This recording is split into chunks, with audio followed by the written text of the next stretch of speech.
All right, ready to dive deep into the principles of success? Today we've got something special, even more than Think and Grow Rich. Oh, even more than Think and Grow Rich. Yep, we're going way back, before that to 1928. Napoleon Hill's The Law of Success, his original work. Going back to the source. I like it. Exactly. And, it's fascinating how relevant Hill's insights still are today. Like, it's almost like he cracked some kind of code. Well, he did spend 20 years interviewing all these incredibly successful people, trying to figure out, what was that common thread? So it's not just like motivational fluff, there's actual substance to it. Oh, absolutely. Hill was adamant about this. He called it the science of success. The science of success, huh? Okay, I'm intrigued. And one of the most intriguing concepts he discovered was the mastermind principle. Okay, now that sounds kind of mysterious. What's a mastermind? Well, picture this. A group of people, all driven with similar goals, coming together to support and inspire each other. So like a super-powered support group. More than that, they brainstorm together, they give advice, they hold each other accountable. It's like tapping into a collective intelligence, way more powerful than just one mind. So it's like having your own personal board of advisors, but they're also your biggest cheerleaders. Exactly. And, Hill didn't stop there. He went on to lay out 15 laws of success. 15 laws. That's a lot to unpack. It is. And we might not get to all of them today, but we will explore the ones that really pack a punch in today's world. Sounds good. Where do we even begin with 15 laws? Well, let's start with what he called the definite chief aim. Definite chief aim. Sounds intense. It is, and here's why. Hill found that a whopping 95% of people have no clear objective in life. They're just drifting. 95%? Seriously? Yeah, it's kind of wake-up call, right? It is. So wait, you're saying it's not good to be flexible, to go with the flow? Oh, no, flexibility is important, but Hill's point is you got to have a burning desire for something specific. It's like, setting your internal GPS. Without a destination, you're just driving in circles. I get it. That makes sense. So it's about having that clarity of purpose, that thing that really drives you forward. Exactly.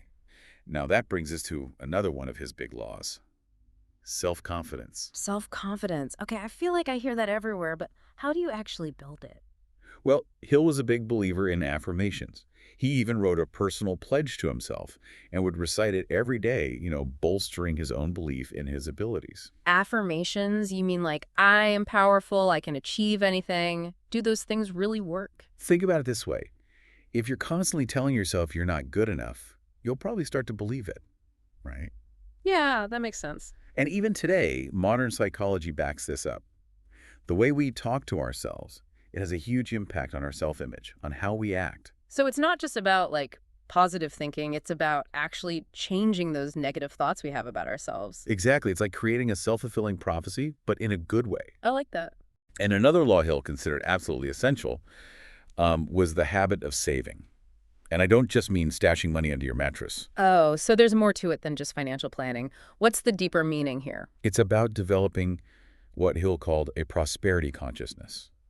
Believing you're worthy of abundance. Abundance, not just money, but in all areas of life. Exactly. Sure, practical saving tips are important, but it all starts with your mindset, with that belief. So it's like shifting from a scarcity mindset, like I never have enough, to more of an abundance mindset. There's plenty out there for everyone, including me. You got it. And that shift, it can impact your whole life, not just finances. Okay, I'm starting to see how these laws all connect. It's like building a foundation for success, brick by brick. What's next? Well, another key principle Hill talked about a lot is initiative and leadership. But he had a very specific view of what leadership actually meant. Okay, so not just being the boss and telling people what to do. What did Hill consider true leadership? It was more about inspiring action in others, not forcing it. Yeah. Think about a leader like Abraham Lincoln. Leading by example. Exactly. Lincoln, he didn't become a great leader by being a dictator. Right. He led with truth, with justice, with understanding, qualities that I think still resonate today. Definitely, especially today where it feels like everyone's just shouting their own opinions. Exactly. And you know what else Hill said? He said that true leadership, it's inseparable from imagination. So it's not just about taking action, it's about having a vision, seeing where you want to go. Yes. Hill, he saw imagination as this powerful force. He even said, and I quote, "You may see in your imagination the mansion you intend to own, the business you plan to manage, the station in life you intend to occupy." He's talking about visualizing your goals. That's powerful. It is. And it's not just some new age thing. Even modern science backs this up. Really? How so? Think about athletes who visualize winning before a game, or entrepreneurs who create vision boards. They're using their imagination to shape their reality. Okay, you've convinced me I need to get myself a vision board. But seriously, this is all great, but it does take a lot of energy, right? Where does that drive come from? You hit the nail on the head. That's where Hill's law of enthusiasm comes in. He described it as, like, the vital force of life. Enthusiasm. I can see how that's contagious. When you meet someone who's genuinely excited about something, it's hard not to get swept up in it, too. Right. And Hill, he considered enthusiasm essential for sales, public speaking, anything where you need to connect with people on a deeper level. Think about the most captivating speakers, the ones you really remember. Their passion, it just radiates. It's true. It's like they're sharing a secret, this source of energy. That's the magic of enthusiasm. But even enthusiasm needs a bit of a leash, which brings us to Hill's next law, self-control. So it's not enough to just be excited. You have to channel that energy in the right direction. Exactly. And what's so interesting here is how Hill connects this to thought control. He believed that thought is the one thing we have complete dominion over. Thought control. That sounds almost like scary. Not scary, empowering. He said, and I quote, "Thought is the only thing over which you have total dominion." Wow. Okay. So he's saying we have the power to choose what we focus on. Precisely. He believed this was our greatest power, the key to, mastering your destiny. All right. I'm starting to see a pattern here. We need a clear goal, we need self-belief, and we need boundless enthusiasm, but also the discipline to direct all that energy. This is like a masterclass in personal development. It is. And it keeps going. Yep. You ready for the next principle? Hit me with it. Okay, this one might surprise you. Hill called it the habit of doing more than paid for. Wait, what? Isn't that just asking to be taken advantage of? Working yourself to the bone for no reward? No. Hill wasn't advocating for being a doormat. He was talking about consistently exceeding expectations, delivering exceptional value, building a reputation. So it's not about being a workaholic. It's about going above and beyond to show your commitment. Exactly. And in a world that's so competitive, that extra effort, it can really make you stand out. Okay, I'm starting to see the wisdom in that, even if the name needs a bit of an update. I agree. Now, another principle, this one might sound a bit old-fashioned, but Hill emphasized developing a pleasing personality. Okay, that one sounds a little superficial. Is he saying we all need to be, like, charming and charismatic? Not exactly. Hill actually warns against shallow flattery and trying to manipulate people. He's talking about genuine interest in others, building real connections. So it's about being authentic, finding common ground, building relationships based on respect. Precisely. It's about recognizing the value in every person, fostering collaboration. That makes a lot more sense. And it actually ties back to his point about cooperation being so important for success. It does. You can't achieve great things alone. You need other people. Absolutely. Now, this is all fascinating, but we're almost out of time for this part of our deep dive. Where do we go from here? Well, we've only just scratched the surface. There are many more of Hill's 15 laws to explore. I can't wait to unpack them all. We'll dive even deeper in part 2, so stay tuned. Picking up where we left off, if Hill were writing today, I think he'd be fascinated by technology, like how it impacts our lives. Yeah, the internet, social media, it's a whole new world compared to Hill's time. A double-edged sword, right? Amazing opportunities, but also, totally new challenges he couldn't have predicted. Challenges? Like what? Well, think about accurate thought. He'd be emphasizing digital literacy now, big time. Knowing how to evaluate all that information online, separating facts from, all the noise. It's true. It's so easy to get caught up in those echo chambers, only hearing what you want to hear. Exactly. And the sheer volume of information we're bombarded with every day. I mean, Hill was worried about information overload back then, but now... It's like times 1,000, right? Exactly. I think he'd be stressing the need to be intentional with our time, our attention. Choose quality over quantity when it comes to information. So be more mindful, not just scrolling and reacting, but actually choosing what we let into our minds. Precisely. And you know what else? I think Hill would be really interested in the whole mindfulness movement, emotional intelligence, all that. Oh, yeah, for sure. He was always talking about understanding and controlling your thoughts. That's basically mindfulness, right? Exactly. He believed our thoughts shape our reality. So I think he'd be all about practices like meditation, journaling, anything to help us manage our emotions. Like a 21st century update to those principles of self-control and accurate thought? You got it. Now, remember how Hill talked about finding work you're passionate about, aligning with your values? I think he'd double down on that message today. Finding a career that's more than just a paycheck, something that really gives you purpose. Exactly. He'd be encouraging people to find that intersection, what you love and what the world needs. Finding your unique talents and using them to make a difference. Absolutely. And you know what? This ties into another area Hill might focus on, social responsibility and ethical leadership. Oh yeah, I bet he'd have a lot to say about that, especially with all the ethical challenges businesses face today. He always said that true success shouldn't come at the expense of others. He'd be pushing for businesses to act with integrity and compassion. So it's not just about profits, it's about people and the planet. Building a sustainable model that benefits everyone. You got it. And I think he'd be a big advocate for diversity and inclusion too.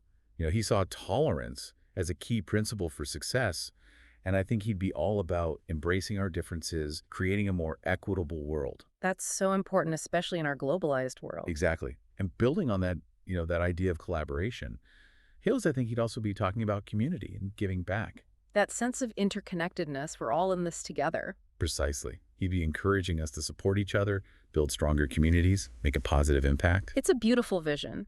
And you know what? It makes me think about his concept of the mastermind. It's taken on a whole new meaning in the digital age. Oh, totally. Think about online communities, social media. We can connect with like-minded people all over the world. It's like a global mastermind at your fingertips. It's amazing how Hill's ideas can be applied in ways he couldn't have even imagined back then. It is. And I think you'd be telling us to use these tools wisely. Find mentors, collaborators, build those mastermind groups online and offline. So we're not alone in this journey. There's support out there. We just got to know where to look. And speaking of connecting, Hill also had some insightful things to say about building that pleasing personality. Well, yeah, remember, it's not about superficial charm. It's about being genuine, building relationships based on trust and respect. Right, being authentic. Exactly. And one of the key skills he highlighted was active listening. Truly listening to others, that's one of the most powerful ways to connect. It's so true. In a world where everyone's screaming for attention, actually listening to someone else is like a superpower. It is. And I think Hill would be emphasizing empathy and compassion too.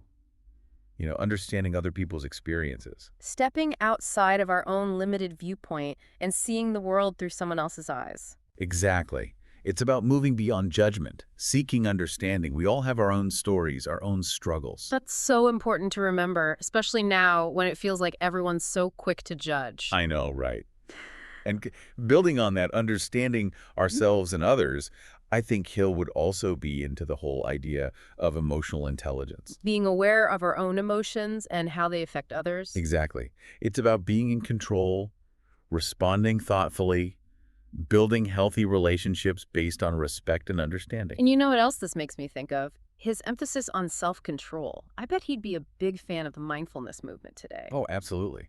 He might even recommend a daily mindfulness practice, meditation, journaling, even just taking a few moments to breathe and be present. That's a great idea. And it actually connects back to his principle of the habit of saving, which we talked about before. Oh, you mean the financial aspect? Well, yes, but I think he was also talking about saving our energy and attention.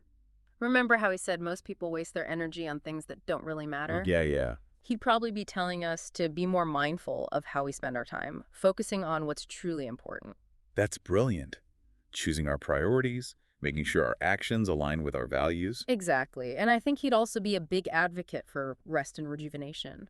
He understood that we can't operate at 100% all the time. He'd probably encourage us to take breaks, practice self-care, connect with nature. It's so true. It's easy to get caught up in the hustle and forget to take care of ourselves. I know, I do it all the time. Yeah. But it's a good reminder that true success isn't about burning out. It's about finding that balance, that sustainable rhythm. Exactly. And speaking of thriving, I think Hill would also be emphasizing creativity and innovation.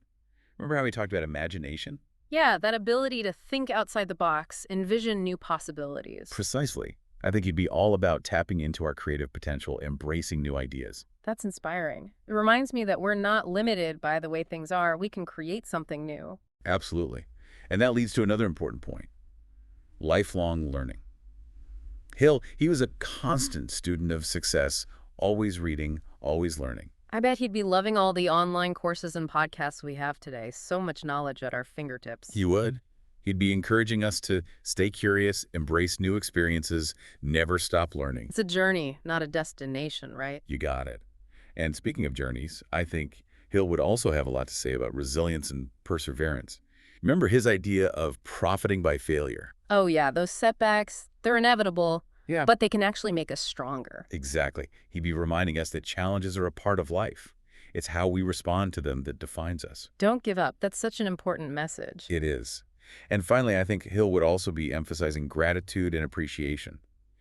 Focusing on the positive, appreciating what we have. That mindset shift from what we lack to what we already have. Exactly. And I think Hill would be incredibly grateful, for the chance to share his wisdom with a new generation. He dedicated his life to this. And I think he'd be thrilled to know his work is still inspiring people today. I agree. It's been an amazing journey, exploring his ideas and seeing how relevant they still are. We've only just scratched the surface. There's so much more to discover in The Law of Success. We highly recommend checking out the full audiobook. It's a gold mine of wisdom. But for now, let's shift gears a bit. We've talked about what Hill might add to his 15 laws, but how about some real-world examples? Ooh, I like where you're going with this. Let's see how these principles have actually played out in the lives of successful people throughout history. I'm in. Let's bring these ideas to life. Okay, we've spent the last two parts really getting deep into those 15 laws of success. But sometimes these principles can feel a bit, well, theoretical. I get it, yeah. Sometimes you need to see it in action, right? Truly get it. Exactly. So how about we bring those laws down to earth and see how they played out in the lives of some, fascinating figures? I like it. Let's do it. Okay, perfect. So where should we start? Who embodies those laws in a really tangible way? Well, we got to start with someone Hill himself really admired, right? Thomas Edison. Oh, Edison, the light bulb guy. The one and only. Talk about a definite chief aim. I mean, he was absolutely relentless in his pursuit of inventing that practical incandescent light bulb. He was. And, he had that famous quote, "I haven't failed. I've just found 10,000 ways that won't work." That's it.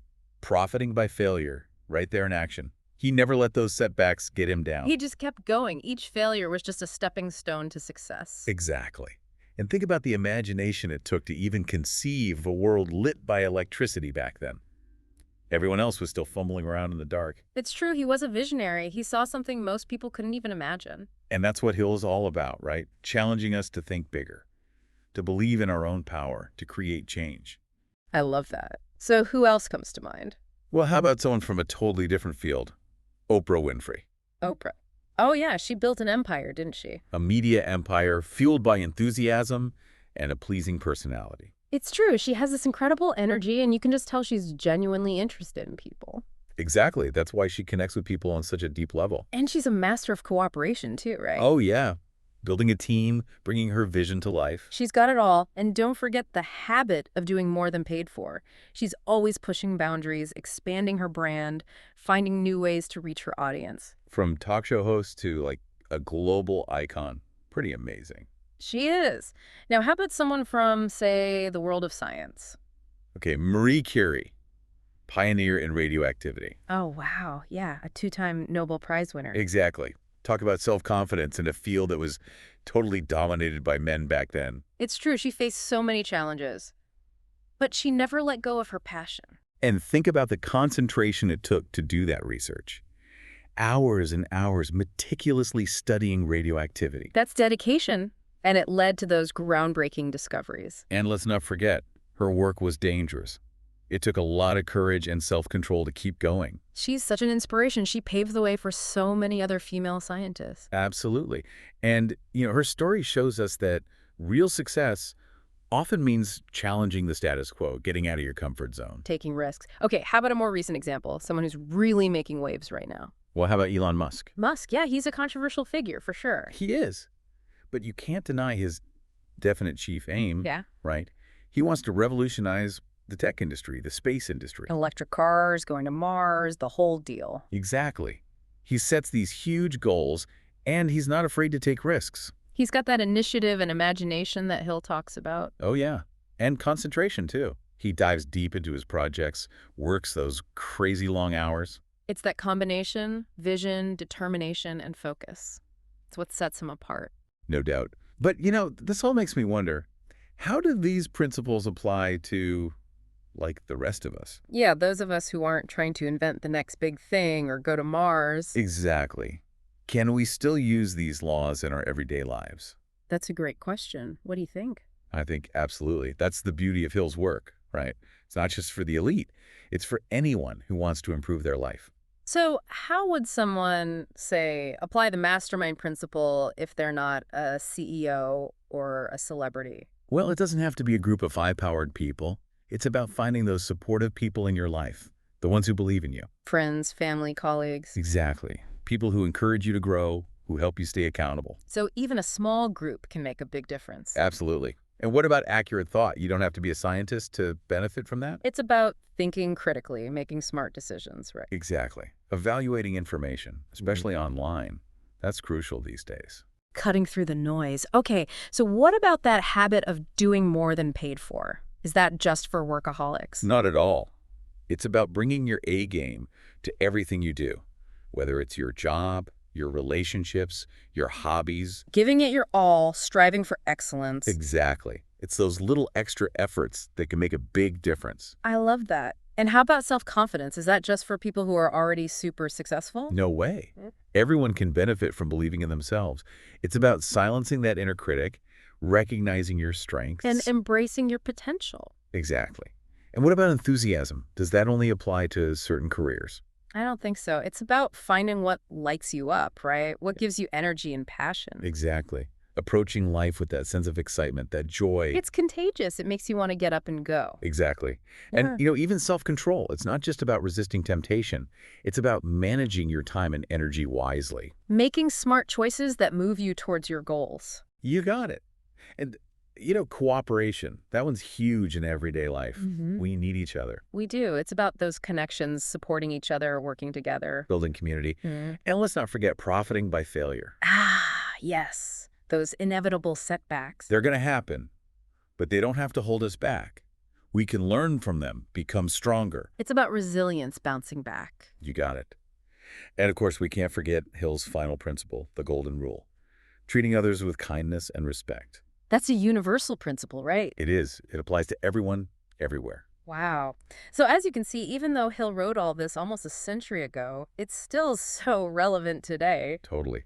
It's a timeless blueprint for a successful life, no matter what you're striving for. It's been an incredible journey exploring these principles, seeing how they play out in real life. We hope you've enjoyed this deep dive, and we encourage you to revisit Hill's work, find what resonates with you. And start applying those principles one step at a time. Success is a journey, not a destination. Keep learning, keep growing, and keep believing in yourself. Until next time, happy diving.